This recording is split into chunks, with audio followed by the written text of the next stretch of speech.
cái hi ni zana chua zol puvan hira bike ania October ni hi zana ni chu abawa aron posa group aro puichi group hei lai ro puichi leng lai hian mu ani ta ni hei nge heta om chan hian hrelawa direct nan hu ma hi kanan mu lo ki ni chuan cha bi tel lo chuan helai thleng chu tlan thei nge nom lama helai hi aron chawtin thui tak fal kon tangin hei hi chho lampang ani to a helai hi thleng thei bok se switch off chuan tro zol tang hian ro puichi chu a thleng tha the ma ro chu helai thleng turi chuan ti nun ve chu ngai direct na box si lo a kan mu dan he chuan cha bi spear tin nei mai nge pon se anei to pa tan chuan lom om solai person an hong boka tuna he kan anan vuarem deuh chin khania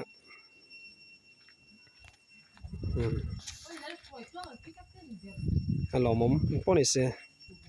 helai hianin inbul hnai mi te hianin group an mu khan helai inbula hian a dinge anon tia chuanin ni zan zan lai dar som pahnih le chan ve bor vela dar khat bor vel poni mai thei chumi vel chuan helai hian thom po an hriani inbul mi te hian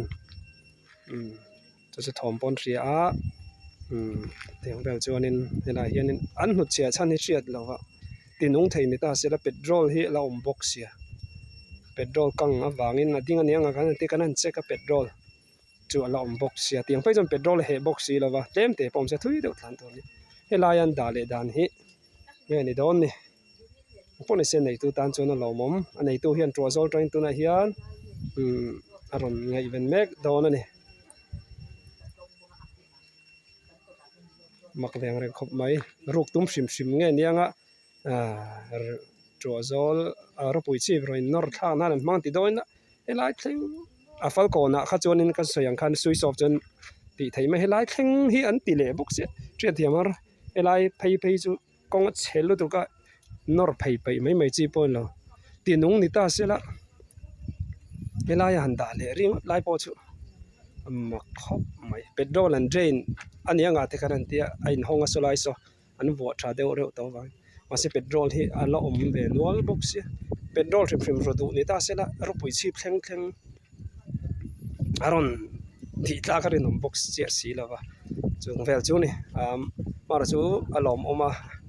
anei tu pa tan chuan hei lo yom takani shim shim maya chu kan zu la zu ani hei puwal hiram bike abo rei love van nei thlak e ngei inbul hnai mi ten ron report tu te khan nia anei tu pa lo thlen lo ngak don hin fel khop mai fiam thu nan te pon mang bor bor zoka eng pon se